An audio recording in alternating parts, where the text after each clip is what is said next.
When I entered the courtroom, my mother and brother were sitting in the back row, laughing. Brian leaned close to my mother's ear and said, "Where would this weak girl get the courage to stand against us?" And then they both laughed again. I only stopped near the door and took one breath. The courtroom was cold. The AC was running too high.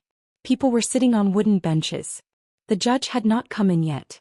The clerk was typing something into her computer. My lawyer, Mr. David Hayes, was arranging files at the front table. I did not look at my mother. I did not look at Brian either. I walked straight to my seat and sat down quietly. My mother, Linda Miller, was 61 years old. She always wore neat clothes, always spoke softly in front of people, and always found someone inside the house to break down. My brother Brian was 38, the son of the house, Mom's favorite, a man who always looked important with other people's money. And then there was me, Rachel Miller, 35 years old, a woman working at an insurance office in Dayton, a small city in Ohio. After my divorce, I lived alone. I paid my own bills. I did not talk much. Maybe that was why they thought I could not fight. Brian raised his voice a little again. "Mom, look at her. She actually dressed up." My mother laughed. "She thinks this is TV." I placed my hands in my lap. My fingers were cold. My nails had light pink polish on them, the same polish I had put on myself the night before. One corner of one nail was chipped because I had dropped my car key while leaving my apartment. I ignored that too. The judge entered. Everyone stood. "Be seated." We sat down. This was probate court. My father's estate case. My father, Thomas Miller, had been dead for 8 months. He was 64. He had a heart attack. In the garage. On a Sunday morning. The coffee machine was still running when Mom called 911. That day Brian had been crying. Mom had placed her hand on my shoulder and said, "Now we have to take care of each other." I believed her. That was my mistake. Dad had not left a fortune behind, but what he did leave was enough. A paid-off house. Some retirement money. A pickup truck. Some savings. And the little cabin near Lake Erie where we used to go during the summers when we were children. After the funeral, Mom told me Dad had not left a will. "Everything will come to me," she said. "That's how marriage works." I asked, "Are you sure?" She became angry right away. "Rachel, your father just died. Is this really the time to talk about money?" I went quiet. Brian said the same thing. "Don't be greedy." Greedy. I was the daughter who had scheduled Dad's doctor appointments. I was the one who took him to the pharmacy.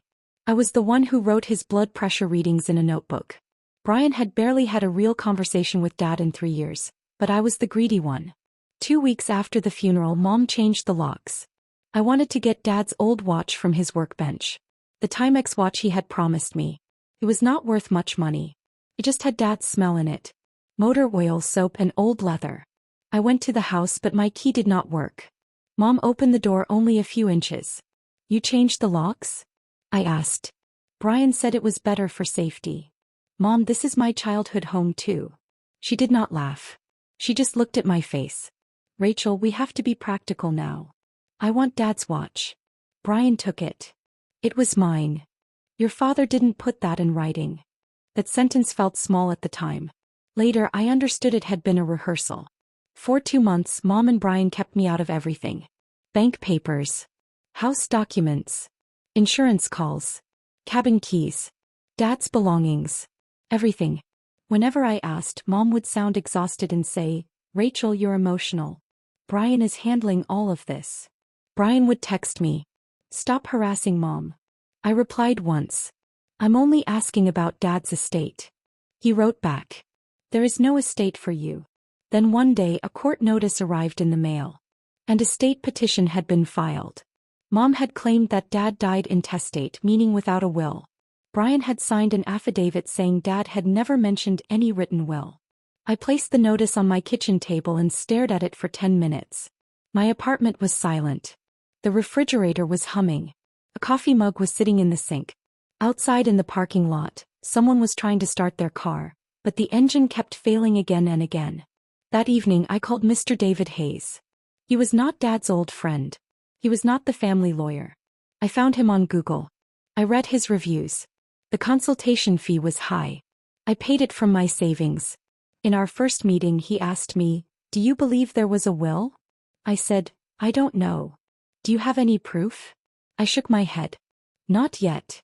He placed his pen on the table. Then we looked carefully. And we looked. This revenge was not built in one day. It was not built in anger either.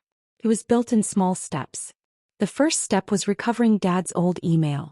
The email account whose password he had given me years ago because he forgot everything. I logged in.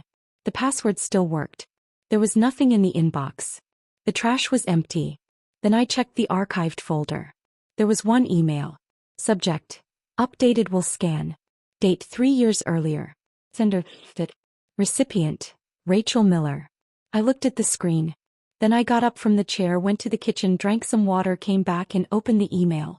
There was an attachment. A scanned copy of Dad's signed will. I did not download it right away. I called Mr. Hayes first. He said, "Don't touch anything else. Forward it to me." I forwarded it. The will said the house would go to Mom as a life estate, but it could not be sold without agreement from both children. The cabin was supposed to go to me. The pickup was supposed to go to Brian. The savings were supposed to be divided into 3 parts: Mom, Brian, and me. And there was one clause. If any beneficiary tried to hide the will or lie in estate documents, that person's share could be suspended pending court review. Mr. Hayes said, "This changes everything." I asked, "Is this enough?" He said, "Not alone. We need the original." It took me a week to understand where the original was. Dad was not very organized, but he was definitely cautious. He did not keep important papers in the garage. He did not keep them within Mom's reach either. He had a safe deposit box at Fifth Third Bank. I called the bank. They would not give me information. Mr. Hayes filed a subpoena. The bank records came back. Dad had opened the box 6 months before his death. There were 3 names on the authorized access list: Thomas Miller, Rachel Miller, and Linda Miller. Brian's name was not on it. Then I remembered. Dad had once said, "If anything ever happens, go to the bank. Box 214. I had thought it was a joke. After the court order, the box was opened. The original will was inside. There was also a handwritten note. This is being opened, then something happened and I was not able to explain things myself. I know your mother will try to keep the peace by giving Brian control. Do not let him sell the cabin. That place was always yours." I read the note and folded it. I did not cry. I just sat there for a very long time. Mr. Hayes asked, "Are you okay?" I said, "Yes." I was not okay. But for the case I needed to be okay. Then we took the second step. Mom's and Brian's filings were compared. Brian had written in his affidavit that Dad had never made a will. Mom had signed the same thing. But the bank log showed that Mom had accessed the safe deposit box 3 days after Dad's death. 3 days after death. The funeral had not even happened yet. She had opened the box, seen the will, then told the court that no will existed. When Mr. Hayes told me, I only asked, "Perjury?" He said, "Potentially. Fraud. Likely. Can we prove it?" Yes. Back in the courtroom, none of this was in my bag. It was all in Mr. Hayes's file. Organized. Numbered. Clean. Mom and Brian thought I had come empty-handed. Brian texted his wife. She was in the courtroom too. She did not even try to hide her phone screen. "This will be quick." I saw it. The judge called the case. Estate of Thomas Miller. Mr. Hayes stood. The opposing lawyer, Ms. Karen Blake, stood on behalf of Mom and Brian. She looked confident. Maybe they had not told her the whole truth either. The judge said, "I understand there is a dispute regarding estate administration." Ms. Blake said, "Your Honor, this is a simple matter. The decedent left no valid will. Mrs. Miller is the surviving spouse. Mr. Brian Miller has been assisting her. Ms. Rachel Miller appears to be objecting based on personal conflict, not legal evidence." Personal conflict. I looked at my hands. Still steady. The judge turned to Mr. Hayes. "Counsel." Mr. Hayes stood slowly. He did not rush. He opened the file. Took out one document. Then another. Then the certified copy of the original will. The moment he placed that document on the table, Mom's laughter stopped. Brian's face changed. First confusion. Then recognition. Then panic. Ms. Blake looked at the document and immediately turned toward her client. "Linda, what is this?" Mom opened her mouth but no sound came out. Mr. Hayes said, "Your Honor, This is the original signed will of Thomas Miller, retrieved pursuant to court order from Safe Deposit Box 214 at Fifth Third Bank. The courtroom went silent. The judge lifted her glasses. Safe deposit box? Mr. Hayes placed a second document on the table. Bank access records show Mrs. Linda Miller accessed that box 3 days after Mr. Miller's death. Ms. Blake's face hardened. Mrs. Miller? Mom said quietly, I don't remember. Brian immediately said, Mom was grieving. Mr. Hayes placed another page down. Mr. Brian Miller then signed an affidavit stating he had no knowledge of any will. We also have text messages between Mr. Miller and Mrs. Miller discussing the need to keep Rachel from finding the cabin papers. Brian stood up. That's private. The judge said at once, Sit down, Mr. Miller. Brian sat down. This time there was no laughter. Mr. Hayes handed over the printouts. Mom to Brian. If Rachel sees the will, she'll fight for the cabin. Brian. Then don't let her see it. Once the court signs off, we sell and split it our way. She won't fight. He never does. Brian. Exactly. The judge read the printout. Then she looked at me. Then at Mom. Mrs. Miller, did you knowingly file a petition stating there was no will? Mom started crying. Your Honor, I was overwhelmed. The judge said, that is not an answer. Brian said, it was my idea. I was trying to help my mom. That was the first time Brian acted like he was taking responsibility. In reality, he was not saving Mom. He was doing damage control. Mr. Hayes placed the final document on the table. Your Honor, we are requesting immediate suspension of Mrs. Miller as proposed administrator, appointment of a neutral administrator, a preservation order on all estate assets, and referral for review regarding false filings. Ms. Blake tried to object, but her voice was weak. The judge did not take a recess. She gave a direct order.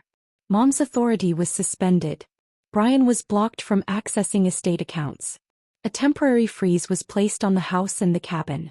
And the court referred the matter for review of false statements. Brian glared at me. The same glare he used to give me when we were kids and I had told Dad he cheated. This time I did not lower my eyes.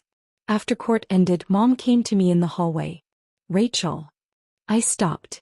He was crying. Mascara had spread across her cheek. Her purse was open and receipts were sticking out of it. You humiliated me in court. I said, you signed the papers yourself. I'm your mother. I know. Then how could you do this? I looked at her. Exactly the way you did. Quietly. Brian came toward us. His wife stood behind him. She was not looking at her phone anymore. Brian spoke through clenched teeth. You think you won? I said, no. I only stopped you. You're destroying the family. The family was already destroyed. The paperwork was just pending. He stepped forward. Mr. Hayes moved between us. Mr. Miller, I suggest you step back. Brian looked at me one last time. Take the cabin. See if I care. I said, you care. That's why you lied. He went quiet. The next 3 months were not easy. A neutral administrator came in. Accounts were opened. It turned out Brian had used an estate card to make payments on his truck after Dad's death. Mom had hidden the cabin's property tax notice. Dad's tools had been sold from the house. Not everything was small theft. Some things were just disrespect. Brian had taken Dad's watch to a pawn shop. Mr. Hayes got the receipt. I bought the watch back. With my own money. The strap had a scratch. The time was wrong. But it came back. Mom sent 2 settlement offers. The first said that if I gave up the cabin she would give me some of Dad's pictures. The second said that if I agreed to drop the court referral, Brian would give me $20,000. I wrote no on both. Eventually the court upheld the will. The cabin was transferred into my name.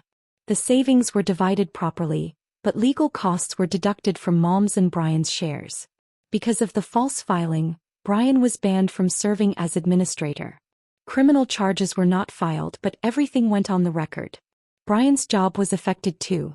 He worked as a loan officer at a bank. When his employer found out about the court findings, his position ended. Mom stopped going to church because people started asking questions. I did not post anything about them on Facebook. No long status. No public revenge.